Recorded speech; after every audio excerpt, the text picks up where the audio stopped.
Hello all sentient beings and welcome to Transmissions Alt Mode, where we talk about all news, comics, and media related to the... On this episode of Transmissions Alt Mode, we are joined by the only man we know who wears jeans to a pool party, Dr. Pants, as we review Transformers Escape Issue 3. Hasbro is getting in on the non-fungible tokens game, and we have some actor news related to the next Transformers live-action movie. Today is Friday, May 7th, 2021, and this is episode 232 of Transmissions Alt Mode. Welcome to Transmissions Alt Mode, the podcast that is happy for Darryl that Mother's Day doesn't fall on his birthday this year. He just can't compete with Mom. I'm your host, Charles, aka Big C, and I'm joined by the excellent Transmissions team. Jeremy, aka Yakko. Hey, how's it going? Scott, the illustrious Dr. Pants. Hello, everyone. And Darryl, the Cybertronian Beast. Hey, everybody. It's tough being me. Let's talk Transformers. All right, as always, we start off the show by thanking our Donatreons, those lovely people who give us money on Patreon and PayPal. Thank you all so much for the support. Really appreciate it. If you are not a Donatron and you'd like to become one, just go to transmissionspodcast.com/support. And also next week, we have the next episode of the Empire of Rust Transformers Live Play RPG podcast. Episode 49 is going up on the free feed for everyone. Steel Haven for some, Steel Trap for others. And that will be out Monday, May 10th at transmissionspodcast.com/rust. Check that out. Okay, let's jump right in and talk about some Transformers comics news. First up, we've got the next volume of IDW's Transformers More Than Meets the Eye series translated into Japanese. So this is the Japanese version of More Than Meets the Eye. This is volume 4. And we've got a brand new cover by artist Hayato Sakamoto. So it's really cool seeing More Than Meets the Eye catch on in Japan. So this last volume collects issues 17 to 22. So this is basically the end of season 1 of More Than Meets the Eye. So I hope any Japanese Transformers fans who are not confident in their English skills and wanted to read More Than Meets the Eye get the chance. I wonder what they're going to do from here because the next block would be Dark Cybertron, but you really need, I think you need Robots in Disguise to also have Dark Cybertron make sense. And then you'd have to go into season 2 of More Than Meets the Eye after Dark Cybertron. So I'm curious if they're going to do that or if they're just.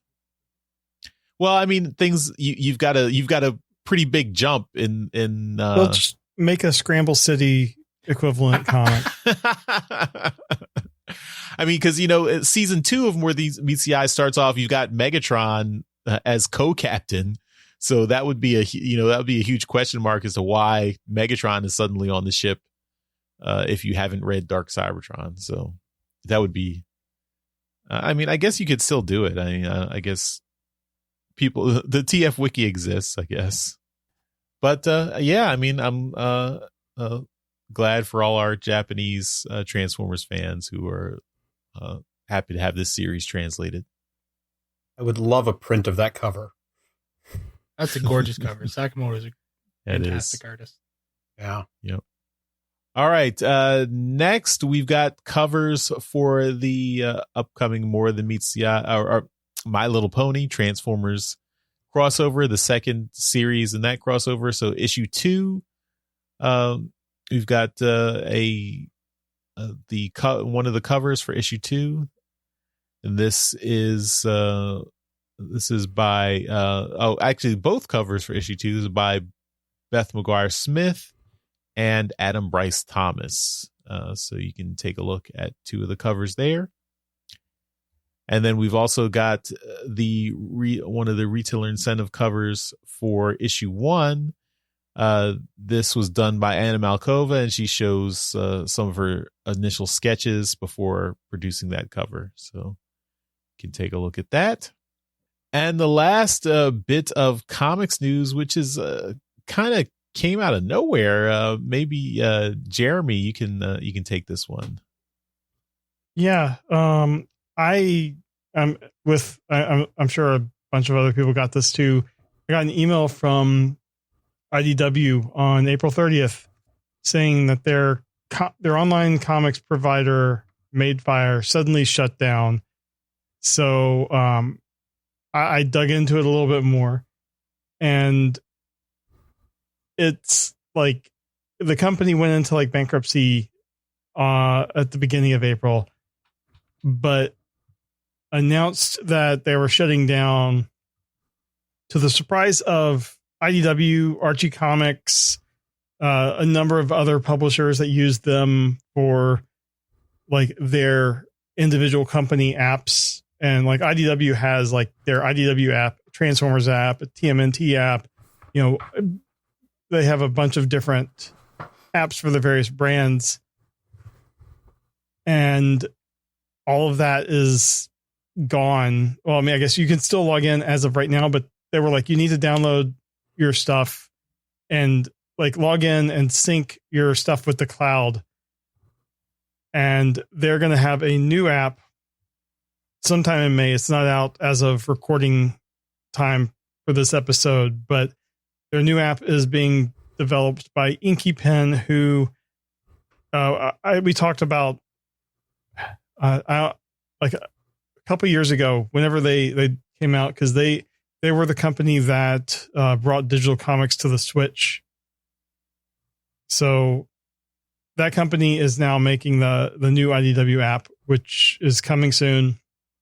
But IDW has a page where they've laid out like you will be able to, as long as your stuff is synced, you'll be able to kind of log into the new Inky Pen developed app and bring all of your stuff over.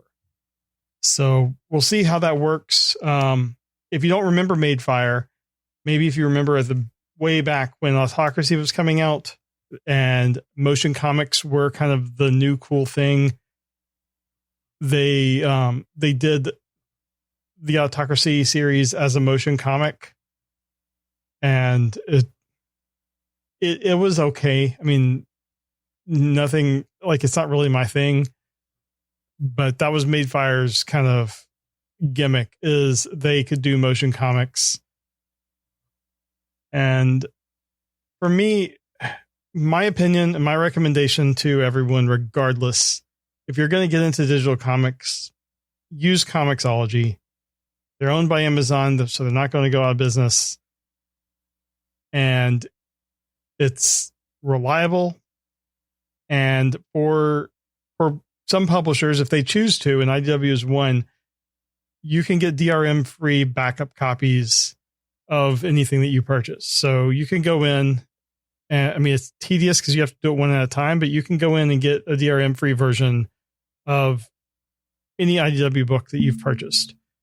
So if Comixology does shut down one day, you would still have those copies. And I know a number of people are digital only because they don't want to be like me and have 20 plus short boxes to move. But, you know, this is one of the problems you run into. And IDW does seem to go like this is, I remember when they went from Comixology to another company that went out of business, and then they went to Madefire, and now Madefire is going out of business. It's just, it's a risk you take when you're using the individual company apps. So, like I said, I would recommend just go with Comixology and get all of your digital books there. So when the new app does come out, we will be sure to talk about that and kind of lay out what you have to do to get your books over. So I know, Darryl, you when we were talking about this before the show, you said you do have thoughts. So what are your comments on this whole situation? Well, I remember back to when we first started the show and we would interview artists and we would ask them, it was one of our standard questions when we talked to comic creators, if where they kind of stood on digital versus physical, and we really don't do that anymore. But I'm not a digital kind of guy. The only digital books I read are the ones that we do for the show, and that's because they're early and there's really no other way to do them. They're watermarked. Yeah. So I'm not a big fan of them. I much rather prefer the physical copies in my hand, but I get it. You touched on it there, having to move 20 boxes. I'm sitting here in my room looking at easily 40 odd short boxes. It's ridiculous, so they're staying with the house, whether I move or not. These apps, I look at these things and you make a good point about Comixology being something that doesn't go anywhere, but I kind of have the same feeling about Comixology and any of these apps as I do about Netflix and any of these other streaming services, right? They're good for what you want to watch if you want to watch it now, right? If you want to have a show or a movie that you want to be able to watch multiple times for years and years and years, buy a physical copy of it. That's my opinion. You see that Netflix or Disney, has Netflix. Here's the example that I was going to make. Okay. Netflix produced the Daredevil TV show, right? Like, okay, well, that's a great TV show. And they put, was it 2 or 3 seasons together? Fantastic. I'm going to watch them on Netflix, and I'm going to be able to go back and watch them on Netflix. Well, the deal with Disney and Fox happens, and now all the assets have to go back to Disney. Okay, well, what does that mean for the show that I watch on Netflix? Well, it's not going to be on Netflix anymore. Well, what? I have this thing on Netflix. Well, now they're all going to go and be on Disney Plus. Well, now I got to get that. Okay, well, what happens down the line if something else happens, or they decide they're not going to have Disney Plus anymore and it's going to be something else and all this content goes away? It's all digital. They can just flick a switch and it's gone, right? You see it all the time with Netflix. They'll tell you what they're bringing in, what the new stuff is coming, but they never really tell you what's leaving. You'll find it out because somebody some fandom or something you're into will kind of tell you, hey, this season of Transformers is going to be leaving Netflix on this. And you go, oh, damn, that's, I didn't know that anything actually left Netflix. Well, it does, right? And that's the kind of thing that I worry about with this kind of digital collections, right? And DRM free is fantastic for this kind of stuff. I can keep it and it'll always be digital, right? Then you have to maintain that collection somewhere, right? Right. You have to make sure you back it up. You have to back it up. And do you lose it? What happens with a CD that you burn it onto or something like that? Or if you back it up to something, you got a lot of people that aren't great with computers, right? And they just want to be able to click a button on their phone or on their tablet and read their book. And I get that. But it's not as easy to continue this collection in the future, right? And so that's why I'm going to stick with buying my paper copies.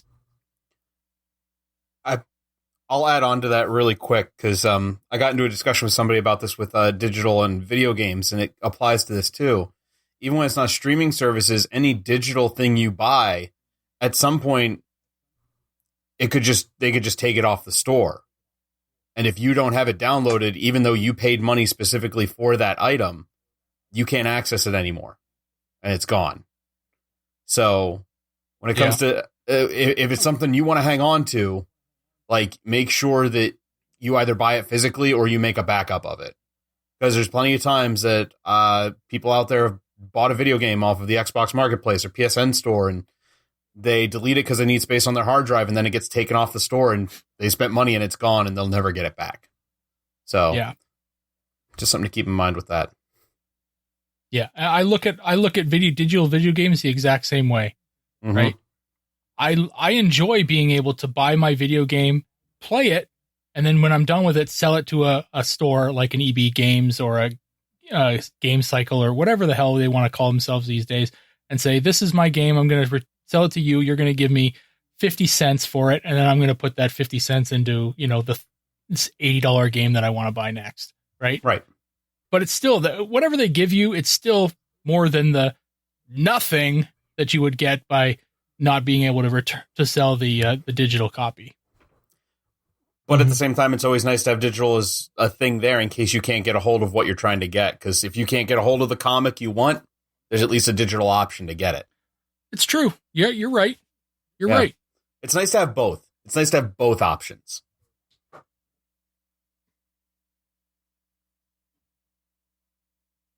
Yeah.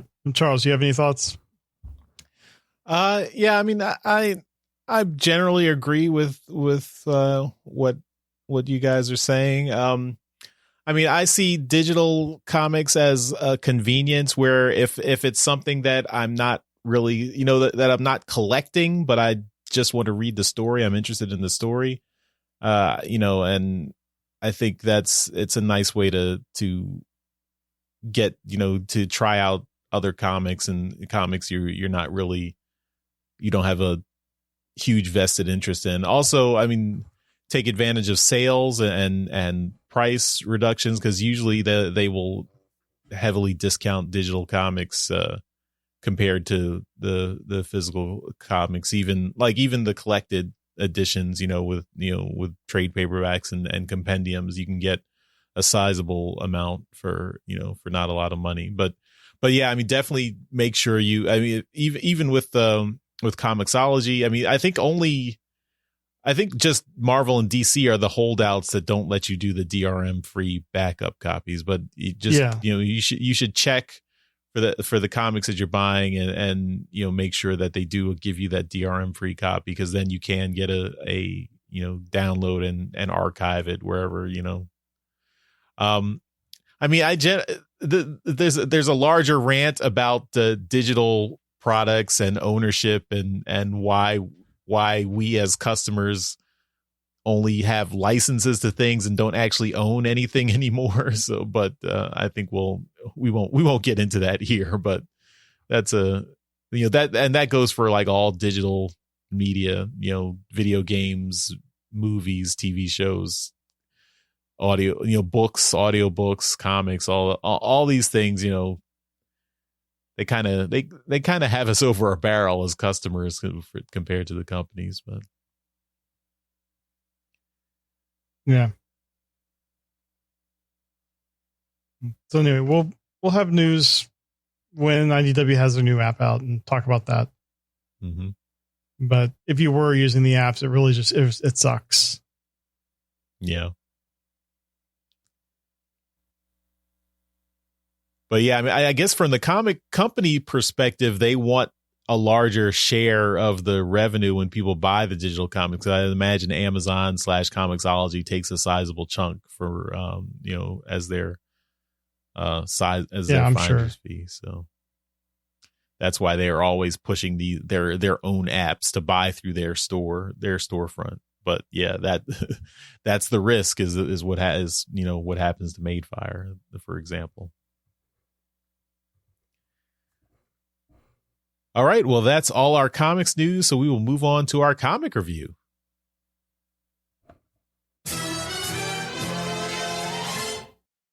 Hello again. This is Jeremy from the future as I am editing this podcast. And I come bearing the same news that I brought to you the last time I had to interrupt the show and record something like this. We were again going to have our review of Transformers Escape number 3, which we recorded with Mike a couple weeks ago.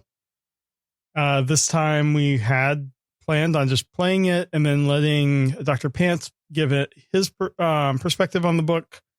Unfortunately, today, May 5th, we got the news that the book has now been delayed from today until May 12th. We will figure out what we need to do in the future. We will likely now play the review on a future show. Maybe wait until the book comes out. I don't know. And then we will also play Dr. Pants's reaction and whoever else is on the show when we play it, we will let them have their thoughts too. But anyway, we just wanted to let you know that's why there is no comic review. IDW's schedule is so messed up at this point. This book was supposed to come out February 24th, and now here it is, May 5th, and there is no book. So I don't know what to say. Anyway, that is it. And I guess we will go on to Transformers Media News.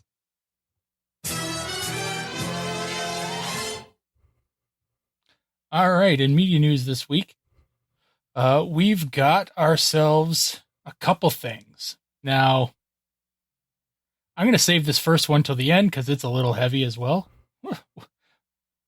This alt mode episode is going to be, this is a good one. But in TV streaming news, we've got seasons 2 and 3 of Cyberverse are available on iTunes and Amazon Video. So if you're looking for something to watch, seasons 2 and 3 of Cyberverse, go and watch them. They're good. I mean, we really enjoyed them.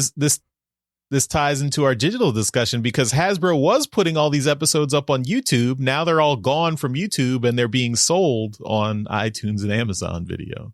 Is it for sale or because Amazon Video, I'm assuming, is part of Prime, isn't it? Or no? But these are on the store side. Oh, sons of bitches.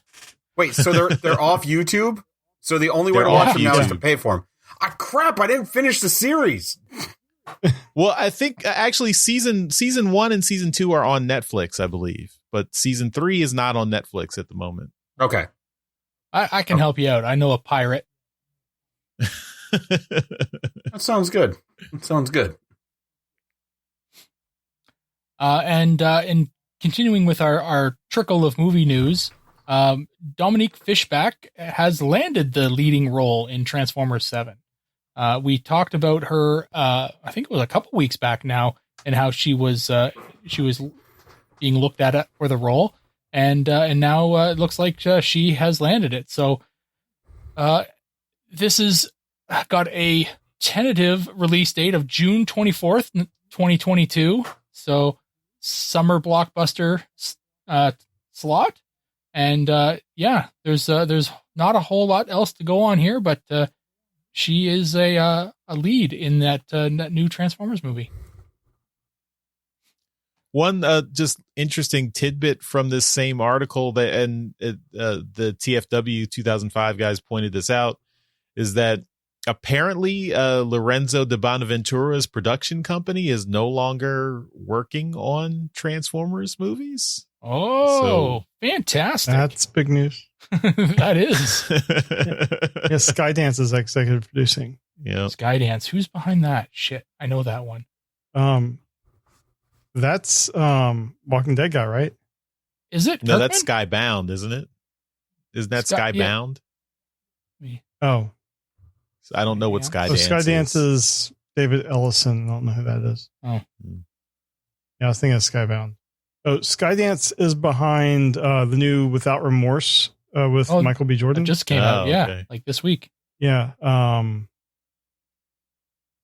Looks like, so they've done, they're doing the new Top Gun thing, it looks like.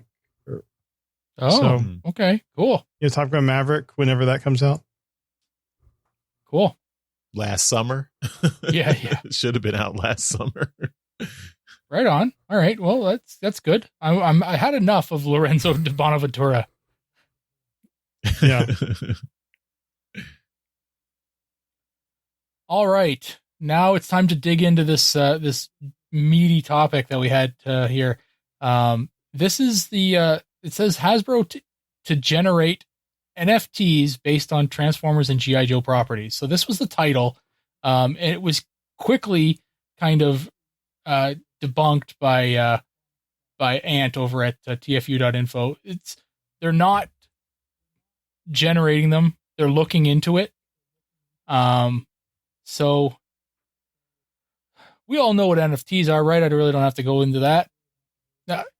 I should probably go into that. You should probably mention it. Yeah. Okay. You got to think of the listener, not us. Yeah. So no, it's okay. So I'm just going to read it here. I've been kind of looking into these myself. Not that I could ever afford one, but I've been looking into these a little bit myself because I have a friend who's made it quite big in the blockchain industry, and he continuously tries to get me into it. And I guess stupidly said no originally early on, and now he's a millionaire, and I'm talking about Transformers with you idiots. So I mean, it's gambling though, Darryl. I mean, there is a huge upside. There's also a huge downside. That's true. That is very true. Yes. Okay. So, an NFT, or non-fungible token, is a unit of data stored on a digital ledger called a blockchain that certifies a digital asset to be unique and therefore not interchangeable. NFTs can be used to represent items such as photos, videos, audio, and other types of digital files. Access to any copy of the original file, however, is not restricted to the buyer of the NFT. While copies of these digital items are available for anyone to obtain, NFTs are tracked on blockchains to provide to the owner with proof of ownership that is separate from copyright. The NFT market value tripled in 2020, reaching more than 250 million. So this has kind of gotten out of hand recently. There's a lot of videos and a lot of descriptions online about it.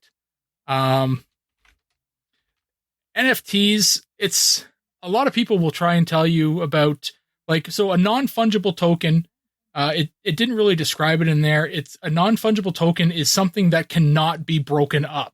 So if somebody were to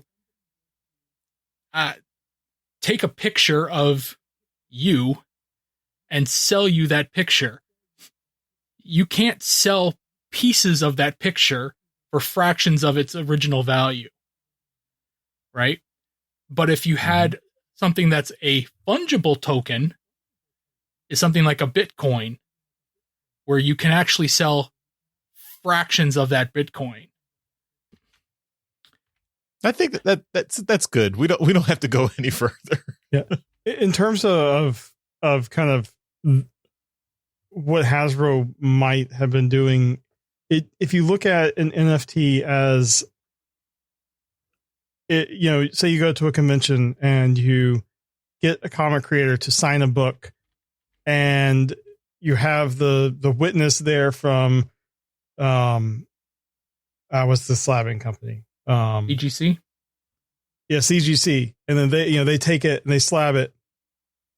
So you have a single copy of this book that a bunch of people have, but yours is unique because it is, it's been signed, but then it's also been recorded, where CGC has a record. This particular one is yours. And this is just kind of essentially a digital version of that. Right. Except worse. Yeah. I mean, I've failed to understand the appeal of NFTs, maybe because I'm not a rich idiot. But I mean, like, you don't own the copyright. You don't own the rights to whatever the NFT represents. It's just bragging rights, right? It's just bragging rights. It's just like, I have the only token that represents this digital item. So fully for me, but anyone can copy it. So, and I don't own the copyright to it. So what do I own exactly?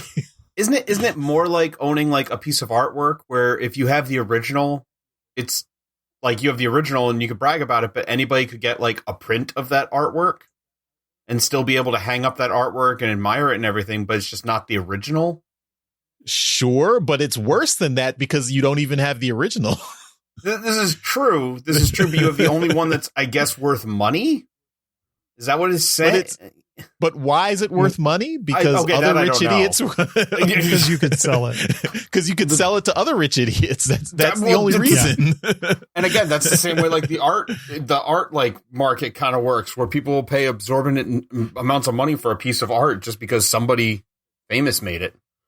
But the art exists. That's the key difference is the art exists. It's a physical item that Which is real. The NFT is a number in a database somewhere, and apparently these things are also killing the environment because all the processing that it takes to manage these things. Yeah, the CPU power needed to do anything blockchain related is fairly intense. Yeah. And it's also why you can't buy a lot of video cards right now, because all these people are using them to mine for cryptocurrency and stuff. The Dr. Pants, the analogy I would also use is this is like the difference between gambling at Vegas and playing all those free to play smartphone games. Like the free to play smartphone games where you get, you get random quote unquote prizes for how, when you pay money to buy tokens and then you can use those tokens in the game to win digital characters or whatever. Yeah. It's just like gambling, except worse because you can never win any money. This is true. This is true. And here's the thing. I wasn't trying to defend it in any way because I also think it's dumb, but yeah, I mean, it's, I don't understand. I mean, if you've got money to spend on it, I think there are a million things to spend your money on that's better than an NFT, but is this just another instance of us being too old for this too? Are we not hip enough? I don't think it's that. I think it's a status symbol. I don't think it's a young versus old. I think it's I have so much money that I can spend my money on these digital things that no one else has. But again, it's not real. I mean, okay, you've got a number in a database that represents, and it's the only database in the world that represents this thing. Congratulations. I mean, I'm not going to pay you for your number in a database. So, I mean, maybe you can find someone else to buy it from you, and you guys can trade them. But NFTs are hitting the collectible trading card market as well right now. NBA Top Shot is a collectible trading card type NFT system where they release packs of NFTs, and they are essentially highlights of certain players doing things in the games, and they are numbered and encrypted on the blockchain. And these are videos that you can get on YouTube for nothing, and then there's nothing different about these clips either. They're exactly the same camera angles and everything like that. But it's the only real difference is that these are now certified as being NBA product and that they are, encrypted. So you are now the owner of this highlight. Okay. Fantastic. So now then there are commons, uncommons, and rares and super rares, I think, of the levels of these things. And they will trade or they will go up in value. It seems ridiculous. But the thing is that some of these things are selling for ungodly amounts of money, right? So companies want to get in on it. Like, the NFL, the NHL, the MLB have all seen the amounts that Top Shot, these things are people are spending on it and thinking, shit, we got to get in on this. So you're going to see your favorite sports, start to sell NFTs. And if you're a regular fan or a collector of anything sports related, you're like, shit, now I'm missing out on this. So it's that FOMO as a collector. You're thinking, now I got to get in on this because and you really don't. Because like Charles was saying, these are just rich jerks that are essentially just trying to find a way to, I don't even know if it's not like it's money laundering, but it's like it's another kind of currency. It's another kind of investment, right? These people don't give a shit if they've got a LeBron James, NFT card, right? That's a super rare. They don't care. They just know that this one is supposed to be rare and it's worth this much to somebody, and they're going to just sell it to them for $100,000. It's just a product that they can flip. They don't care. They might be fans, but they're more fans of money. Mm-hmm. And this friend of mine who got into blockchain, I have never ever in my life met a bigger fan of money than this guy. I mean, it's essential. It's I see it very much a parallel to the stock market. Like, ideally, the stock market is supposed to be you're buying pieces of companies and investing in these companies. And when companies do well and have higher profits, their stock, is supposed to go up. But, these days, all the tricks that people do to manipulate stock prices really has nothing to do with the actual performance of the company or the profitability of the companies. And so it's just a casino. It's just gambling. And I mean, if you're smart, if you're really into that and you are, plugged into what's going on, you can definitely make a lot of money and hopefully avoid the risky, situations where you lose all your money. But, for me, I'm not that rich. I don't have accountants to figure this out for me. So I'll invest in mutual funds, which diversify all your stocks. And so it's basically you reduce the risk, but you get like a reasonable rate of growth. And that's fine. I'm not gonna, chase the hot stock tips to try and game the system. And this NFT seems like that, but worse, because it really has no connection to anything real. So, I mean, if you have enough money to burn and can buy these NFTs and trade them and try to make a profit that way, it's gambling. That's all it is.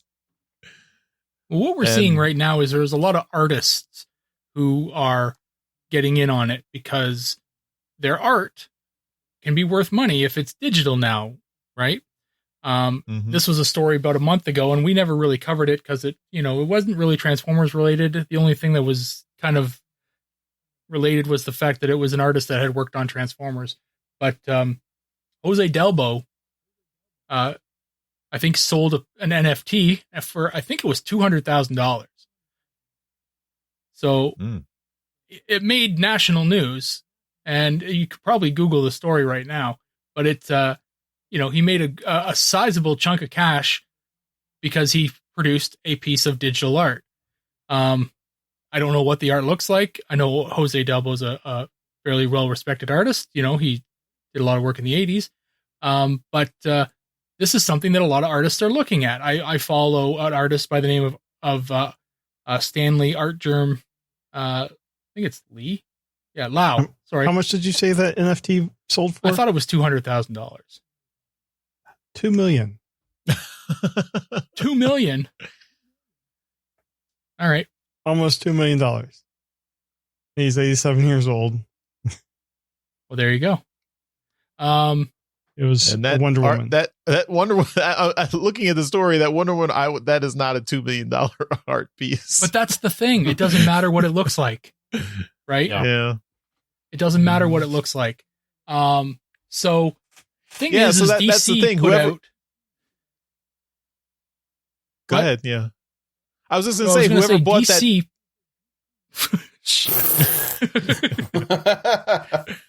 that. Start over there. I will keep my mouth shut. Go ahead.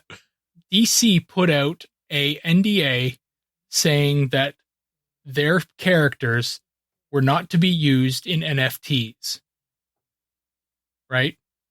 Now, humorously, and I find it very funny, that NDA was made into an NFT. Of course. And I give him credit. That's funny as shit. But now, this Jose Delbo thing, this has happened after that NDA came out. What happens here, right? People know that he did it because it's national news, right? But the whole point of the blockchain and crypto, stuff is that it's supposed to be, anonymous.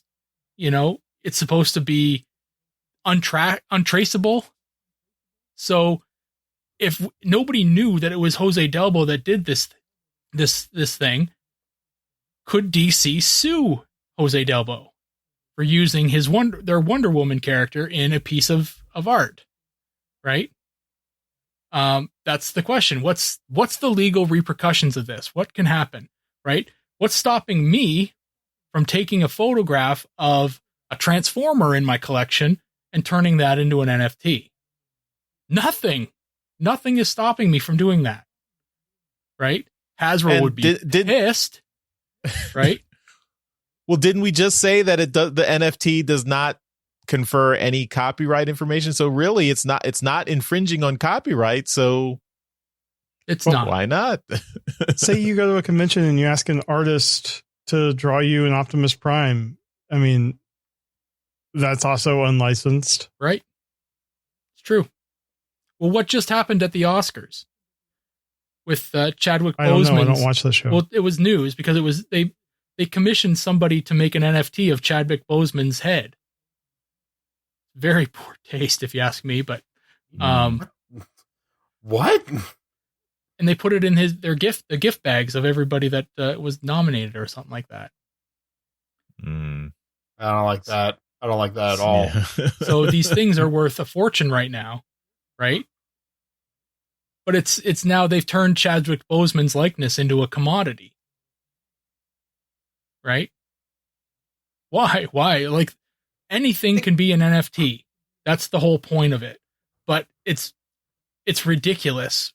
Why? There's no legal recourse because there's no copyright stuff done. It's almost as if it is the Wild West right now of this thing, right? Somebody could take a picture of me and turn it into an NFT and sell it to somebody. And now my likeness is being thrown around the internet as a digital NFT, and I have nothing to do about it. If it sells for $1 million, I have nothing. I can't say, hey, that's a picture of me. Where's my cut of this? Well, it doesn't belong to you. I mean, that's the thing. The NFT is not the actual picture. The NFT is the unique number that represents that picture, but it's not the actual picture. Oh my God, this is stupid. This It's whole so situation is really dumb.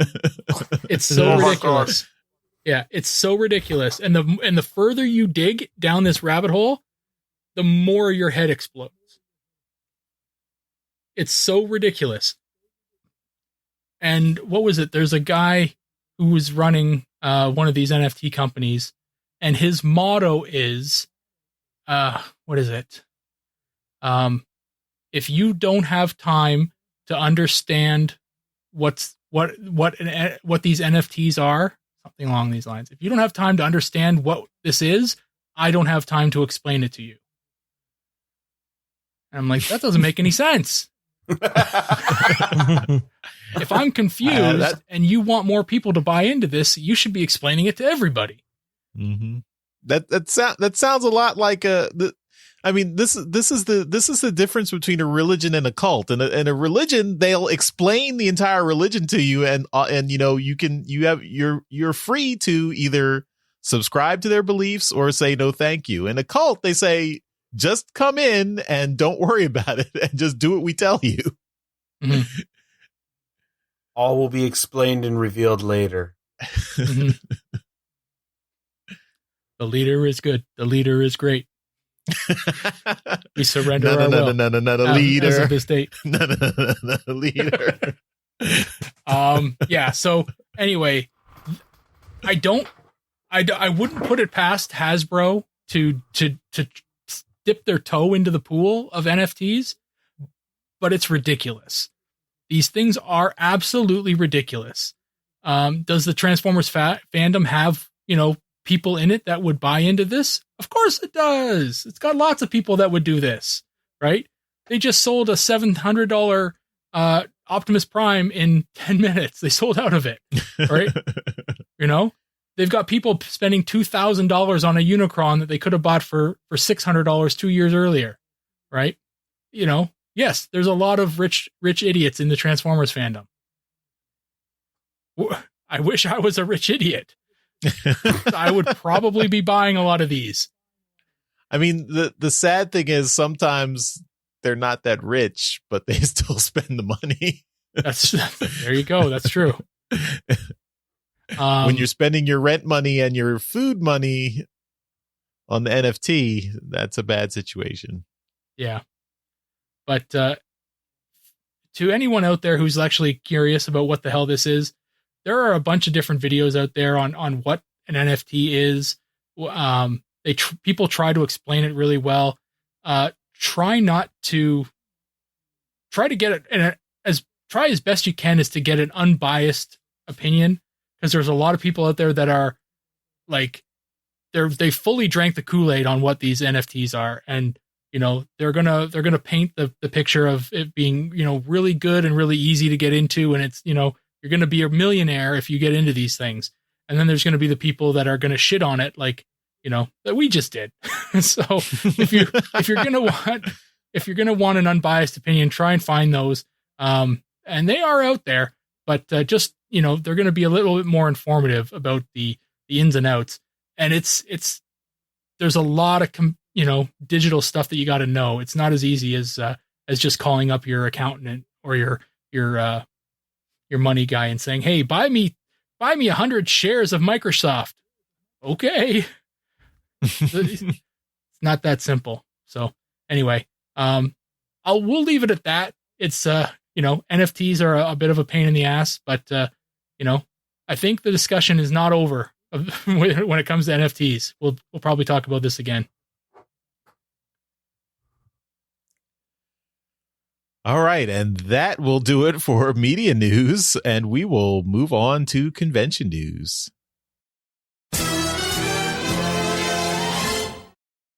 All right, we have one thing here in convention news.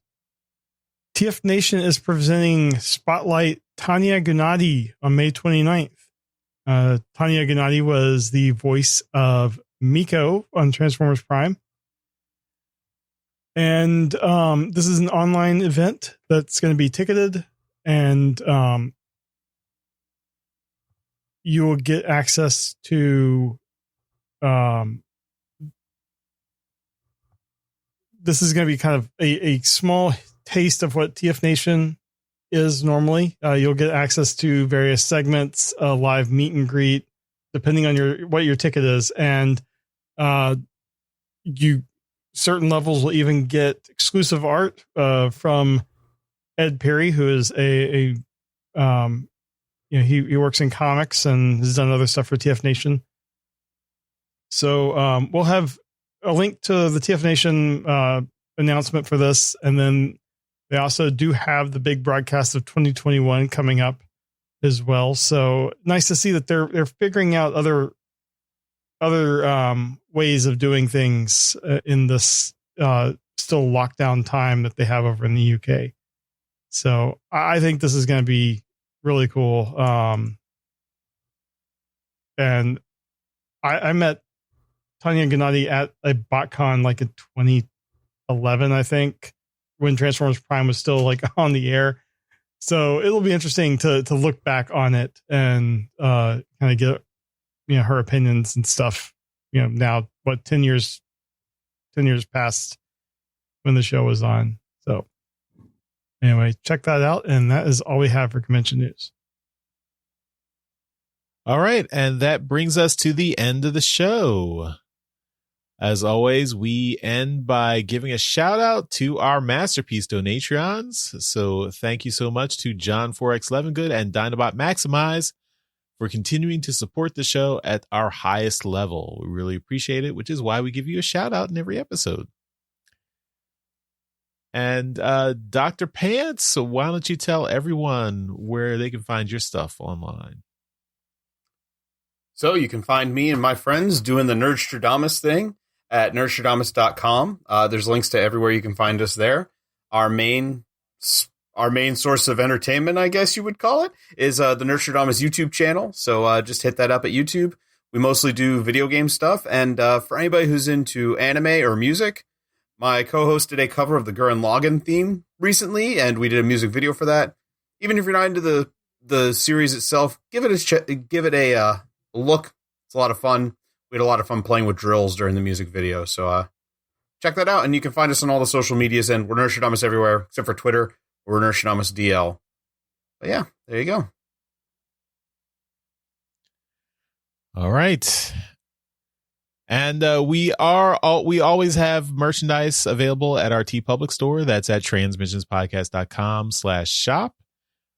So you can check that out. We got lots of shirts, masks, other merchandise you can get with the Transmissions logo. But if you buy anything from anything from TeePublic through our link, that helps out the show. So transmissionspodcast.com/shop. All right. We're at the end. Thanks everyone for listening, and we will see you next time. Bye-bye. Bye. See ya. Later. Hey everyone, thanks for listening to this episode of Transmissions. But just because this episode is over doesn't mean the Transformers fun has to stop. Join us and other Transformers fans on our Discord chat server by visiting transmissionspodcast.com/discord. If you would like to learn more about how you could support the Transmissions Podcast, just visit transmissionspodcast.com/support. Thank you all for listening, and we'll see you again next week.